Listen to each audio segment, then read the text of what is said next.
Hi, all. I'm Cullen Haynes from Legal Home Loans, and this is Lawyer Lending Live. And to my left or right, depending on where you're sitting, is Rachael Massoud, our credit manager. Thank you for coming in and talking to me today. Thanks for having me, Cullen. I really appreciate it. Absolutely. I put the title as Spring Buying for Lawyers. So want to get your sentiment. What is happening in the market right now? Well, what we can see right now is that a lot of people are actually increasing with the pre-approval activity. So purchases are going up. Clients want their pre-approvals back in again. I think the news has settled in that the rates have gone up quite a bit and everyone's got a bit used to it. So now market should start to pick up a little bit again. That's excellent news. And if you are watching, feel free to put your questions in the comments if you're on LinkedIn, YouTube, Facebook, and we'll be sure to get back to you during the stream. Now, it has been interesting over the last 12 months because there have been, like the last 13 months, I should say, there's 12 rate rises. What impact does that have on someone's borrowing power? And what impact does that have if they're coming off a fixed rate, the fixed rate cliff, as it were? Yeah, okay. Well, maybe let's talk about borrowing power. Yes. So 2 years ago, I'd say now, we saw the all-time lows in the interest rates, and obviously that meant that borrowing power increased significantly for a lot of people. So there was heaps of activity in the market. Everyone wanted to buy property. They wanted to get into their new home. Yes. We saw heaps of pre-approvals come through. But since then, the rates have increased and it's actually meant a big drop in borrowing capacity. We have some clients who asked us about borrowing capacity maybe 18 months ago and it was X amount, and then now they've asked us for borrowing capacity again and it's gone down by a couple 100,000, some as large as 400,000. 400,000, and that's the big thing, right? Like, so people are coming back to us from May, June last year going, hey, I'm looking to enter the market. That's the first thing we say. Just bear in mind that if you haven't had a pay increase or you've taken on some new debt, just be warned that it is going to be different. Borrowing power. Yeah, for sure. But like I said, we've gone through 12 months of these rate increases now. I think everyone's expectations have changed a bit. They might have lowered their expectations from what they could have borrowed before to the new reality of what they can borrow now. And so I think that's where we're seeing the pre-approvals upticking again. People are just changing their expectations. Yeah, that's a good point. And what we were seeing, I guess last year, a lot of people doing refinancing and pre-approvals. That kind of tapered back to just refinances. But now it's good to see people getting their pre-approvals again. Now let's talk about the fixed rate cliff, the thing that's happening right now. So if you don't know, or you've been living under a rock, or you don't have a mortgage, many of my legal clients and a lot of people in the industry that had a home or investment were fixing at historically low rates 2 to 3 years ago, 1.89, 1.99. Those rates are no longer available. What happens when someone comes off their fixed rate now? What can they expect to be paying in the current market? Oh, a good 4% jump on what the rates were when they fixed it. So quite a bit higher, but I think what I would suggest is actually getting on the front foot of that. It's going to happen if you roll off of your fixed rate. It's not unlikely you're going to be on a competitive variable rate at your current lender. So get on the front foot of that.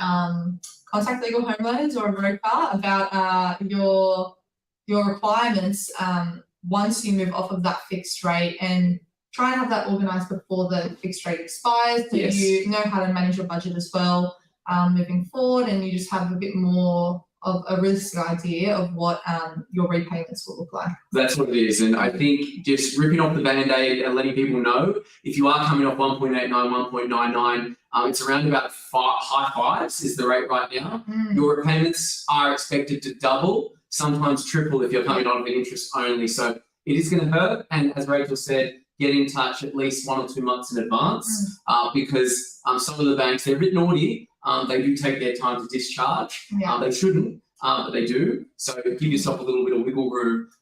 But what's this mortgage prison I'm hearing about? Because a few clients do find themselves in it. Even lawyers find themselves in it.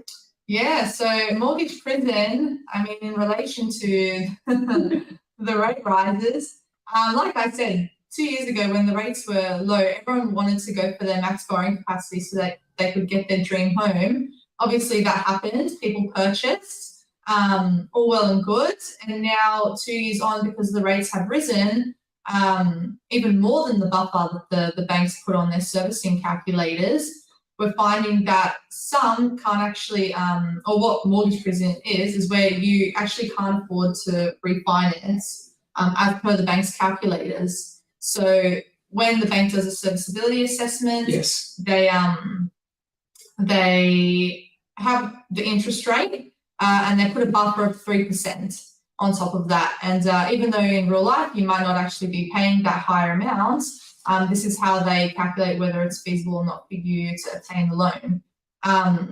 So yeah, with the buffers on today's rates, a lot of people, as per the bank's calculators, aren't able to refinance. So they're stuck at their current lender and they can't really go anywhere. Good news is banks have introduced a new policy. Actually, quite a few banks have recently. That's good. It's called an alternate servicing refinance policy, which is where they'll reduce that buffer of 3% down to 1%. And that just gives a little bit more borrowing power back and helps some clients to be able to refinance from their existing lender and get out of that mortgage prison. So it means that essentially if they were assessing their rate, say they're on 6%, the bank would do it at 9%. Yep. Basically, they can look at it at 7%. 7%. And I get clients asking, Rachael, they're coming on with interest only, so their repayment's going to be higher, but they're in mortgage prison. And they say, oh, how come that's not in my best interest? Like, I'm going to be on a higher rate. They're looking at servicing. They don't actually care about the repayments right now, right? If you're coming on if you're interest only, because a lot of people are trying to refinance. That's right. Yeah. It's interesting. So I guess they get in contact if you're finding yourself in that position.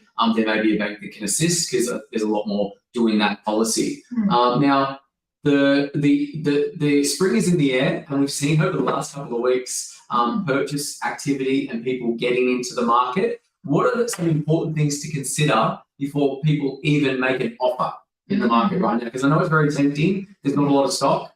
What are your top tips for people and lawyers watching? Yeah, definitely. Number one top tip is to have your pre-approval sorted before you make any offers on property. That's super important. It just really helps protect you from the risk of putting down a deposit on a property, then going to the bank asking for a loan, and for whatever reason, if they say no, then you've lost your deposit to the vendor. So it's always good to get your pre-approval first. You'll be able to have a better understanding of what you can borrow and how much you can purchase for. I think that will help a lot when going out to buy. It'll just narrow down the options. You'll know what you're capable of purchasing. Yes. And probably you can purchase even quicker than if you didn't have a pre-approval because you just understand those parameters a bit more. I think so. And also I find, and I know you found it with some of your conversations with the team, is with a pre-approval, in the mind of a vendor and the agent, kind of boosts you up because a lot of clients out there, let's be honest, are finding it difficult, or at least it's a long time to get their finance. Yeah. So if you go and make an offer and the agent says, have you got your pre-approval? It's like 2 in the hand is worth 1 in the bush kind of thing, or 1 in the hand is worth 2 in the bush. So that person is elevated because they're ready to go. Because some of the banks are taking a couple of months maybe to get the finance done, depending on how complex it is. Obtaining the loan approval and assessment is actually the hardest part of the whole process and probably the longest part.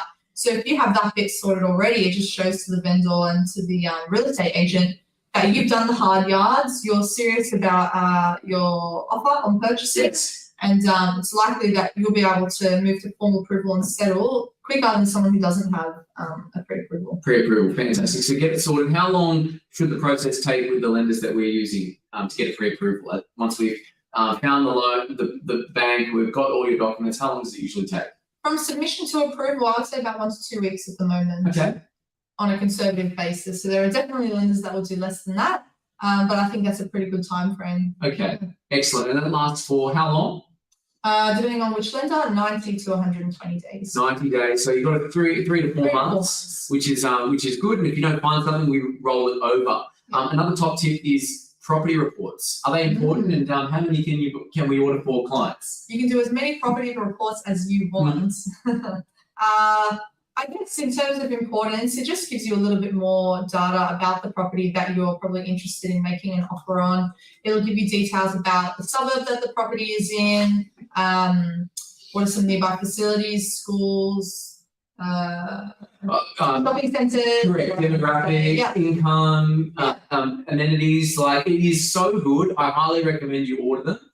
We've got clients we had a client last week send us a spreadsheet of 30 and we ordered them. So feel free to send it our way. And it just kind of gives you just a pulse check on if they're saying it's 2 million, it's between 1.8 to 2.2 based on the data. Yeah, so we'll give you an estimate of what it thinks, the report, the system thinks that the value of the property is. It's not 100% accurate, but it will base the data off of comparable sales in the area.